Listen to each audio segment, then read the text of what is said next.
If you think being an undercover agent is easy, think again. He's busy as a bee in the car checking vehicle info. Luckily, he got the key when the boss returns.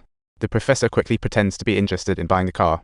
However, seeing that helmet, the boss got suspicious and thought he was a cop, ordering his goons to grab the professor.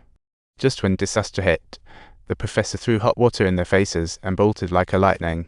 Outside, sirens blared as the professor realized time was running out, but luckily he found the car. He hopped in, slammed the door, and began frantically wiping fingerprints, but Xianyuan was already on his way clean up and finished. Xianyuan noticed something was off. Meanwhile, Meishan changed her mind and rushed to rescue Denver.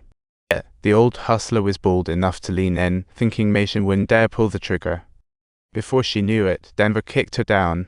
Crisis averted, but fresh troubles were brewing on the other side.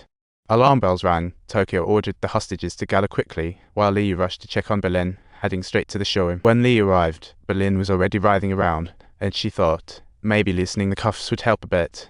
Little did she know she walked right into Berlin's trap, and before she knew it, she was choking and passed out. At that moment, the undercover spotted Tokyo unnoticed, locking the target, awaiting the right moment. Suddenly, Denver burst in, shouting that there was an intruder. Things were grim. The undercover found Tokyo's agent had arrived, but it was too late. Right at the next instant, hurry up and run, Professor, Annie's just about to give birth. Ironically, it was the undercover who got shot instead of Tokyo, and the professor was frantic as the police had surrounded the garage. She needed to hurry. She frantically searched. The undercover stepped on the gas, bursting out, stunning everyone outside. Troubles on all sides. Could the professor escape? Meanwhile, a farmer in a roadside shed was watching the chaos unfold with wide eyes. Suddenly, the tires slipped, and golden tomato sauce sprayed everywhere as the vehicle nearly flipped over. He had to speed up, as the cop cars were hot on their tail. Thankfully, he still had some lead on them, but the veggie farmers ahead were blocked. With no option left, the farmer had to barrel through, creating a tomato sauce disaster along the way. When finally forced to stop, the dazed farmer found himself cocooned in tomato sauce, completely losing sight of things. And to make matters worse, it blocked his girlfriend's view. If she found out he was here, the plan would be totally wrecked. With that, the professor quickly backed the car, dove into bushes, realizing no retreat. Police had him surrounded, but giving up wasn't an option. He couldn't let them get his fingerprints, or he'd be a goner. Swallowing hard, the professor glanced at the potion next to him and had a light bulb moment. He ignited something fragrant and floored it, bursting out of the encirclement. But he wasn't attempting to escape.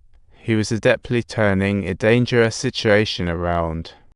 As the police swiftly arrived on the scene and promptly jumped out to conduct a search, the professor had vanished into thin air, and Captain Tsuyushin immediately called for reinforcements while initiating a search. Meanwhile, reports indicated the car passenger might be the professor, the notorious heist leader. He was directing from the outside, while his crew inside was cranking out cash, planning to print billions and make a grand escape. Up until a day before, the police had zero clues on his whereabouts. But then they tracked down their getaway vehicle, which had his fingerprints. Now, he needed to save himself. Meanwhile, far from the vehicle, the professor struggled in the water.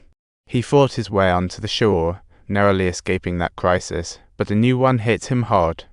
Just then, an undercover cop appeared and shot bad luck. The shooter was Berlin, who had lost command earlier. Berlin saved Tokyo in a pinch, but faced backlash. Injuries violated the professor's zero-casualty rule. As the gunfire echoed outside, the media quickly picked up on this news, clamoring for reports. It sparked public interest, leading many to vote for a strong crackdown on the robbers, but negotiation chief Xianyuan disagreed. Using force would only lead to more hostage casualties, and he even reprimanded the officer on site for acting without permission. Strangely enough, the robbers concealed the undercover's death, spinning it as just a shooting practice. To confirm the situation, Xianyuan decided to enter the mint himself and called the professor, demanding assurance of hostage safety. If not, things would blow up, and public pressure would force the police to act, something the professor dreaded the most. Reluctantly, the professor agreed, but beneath this seemingly simple request lay a clever trap. This could land them in a real mess. The police quickly announced to the media that upon the hostages' families and citizens, Xianyuan would be sent to confirm the situation, and there'd even be a live broadcast. The next day, the visitation kicked off, and it wasn't just the hostages' families. The professor blended in, surprising everyone as this time, the robbers decided to reveal themselves. Berlin's emergence sparked heated debate, leaving everyone wondering his plans. Upon arriving in the hall, he first. Berlin announced that the next step was for Xu and Yushin to identify them one by one, aiming to drag out the clock, and the first one out was actually the mint manager. Soon, Xu and Yushin asked them about last night's gunfire, and all claimed ignorance. It finally came to Annie, the ambassador's daughter, and she was seen gripping her hands tightly, the next moment bursting into tears as if she had suffered deeply.